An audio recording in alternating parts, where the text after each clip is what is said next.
Hi there, for all the people who are looking to make a career in the real estate, there are many factors which hold very important for you to become a successful real estate professional. सारे cover करना it is not possible, सो हम आज top 5 reasons देखेंगे और चीज़ें और factors देखेंगे जो कि बहुत इम्पॉर्टेंट है आपके लिए एक रियल एस्टेट प्रोफेशनल बनने के लिए. The first and the foremost is a very good communication. Yes friends, आपको ये बहुत इंपॉर्टेंट है कि आपका बहुत ही अच्छा एक कम्युनिकेशन हो, क्योंकि आपको अपने प्रोफेशन में कई बार बड़ी टीम मैनेज करनी होगी, या टीम्स के साथ काम करना होगा, या कस्टमर्स के साथ आपको इंटरेक्ट करना होगा. What is extremely important is the art of communication, because till the time आपके पास एक अप्रोप्रिएट कम्युनिकेशन है, you would never be able to make your point viable. कई बार ऐसा होता है कि कई लोग लिखने में बहुत अच्छे होते हैं, but the communication skills are not there. Real estate is not a field where you can ignore a communication, because communication से ही आपको पता चलता है कि इस सेक्टर की टेक्निकलिटीज़ क्या हैं, how to handle a big team of people. So you need to have a very strong communication. Point number 2, negotiation skills.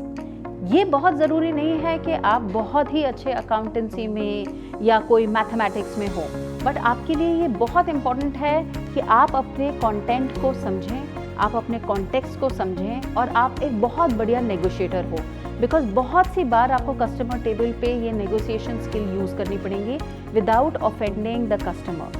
Not only that, real estate में काफ़ी सारी ऐसी फील्ड्स होती हैं जहाँ पर आपको नेगोशिएशन का यूजेज होते हैं, जैसे कि परचेज डिपार्टमेंट. अगर आप परचेज डिपार्टमेंट देखेंगे तो the entire success of the purchase department is how you negotiate a deal. At every point that negotiation is a skill, चाहे वो land acquisitions हो, चाहे वो purchase department हो, चाहे वो construction हो, sales and marketing हो, CRM हो, I think a very integral part of the entire journey is how you communicate and how you negotiate with people. Point number 3, you should have an appropriate knowledge, which means knowledge of the market, knowledge of the sector, some compliances regarding the RERA compliances. Probably कुछ चीज़ें आपके eventually आती हैं, जैसे कि RERA compliances हैं. ये सारे RERA compliances on job भी आप सीख सकते हैं, या probably you can just read a lot, YouTube, internet. There are a lot of options which are available, but industry knowledge has to be acquired before you coming into the sector. आपको ये अच्छे से पता होना चाहिए, अगर आप ये सेक्टर में एंटर कर रहे हैं तो ये आप सेक्टर में एंटर क्यों कर रहे हैं. क्या ये सेक्टर में एंट्री आप इसलिए ले रहे हैं because you are more fascinated towards how this industry is, how the money is, और probably you are entering this market because this sector actually interest you. So you need to identify that whatever reason you may have to enter this market, but you have an appropriate knowledge base. Ultimately, this is the knowledge base which you will share with your customers, your teams and your people. Point number 4, you should have the networking skills.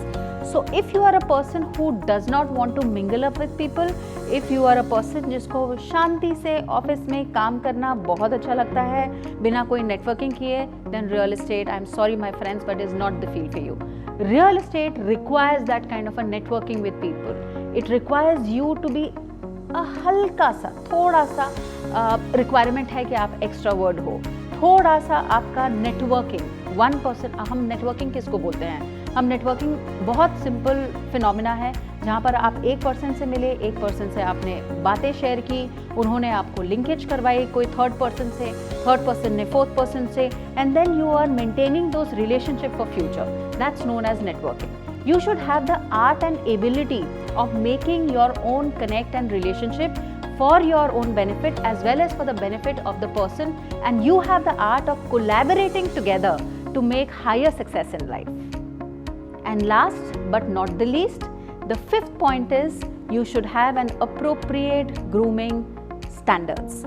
Which means that obviously आपको बहुत ज़्यादा flamboyant होने की ज़रूरत नहीं है, आपको कोई बहुत एक्सपेंसिव क्लोथ्स पहनने की ज़रूरत नहीं है, या बहुत एक्सपेंसिव परफ्यूम लेने की ज़रूरत नहीं है, but it is extremely important for you to have your own grooming standard. It's extremely important for you to have your own grooming style, because by end of the day this is one field which requires that kind of integrity, that requires that kind of a cautiousness, that kind of communication, that kind of impression on that client, because आपका जो client है, that client is purchasing a dream and you need to be well groomed in front of the client. So it is extremely important for you to be groomed. अगर आप basically, हम में से सभी लोग groomed रहते हैं, ऐसी कोई बात नहीं है कि नहीं होते हैं, but basic cheese, the quality of your appearance, the hygiene, health needs to be taken care of. So a grooming standard is absolutely very important. So these are the 5 important points which you have to keep in mind before coming into the real estate. It is not necessary that you would have those points with you, but it is extremely important for you to be cautious about those points. In case if you are not having those points in mind, or probably if you do not have something at this moment, you can always develop those points. For more such tips, keep on watching Nidhi Global and keep sharing with us your views and your comments in section below.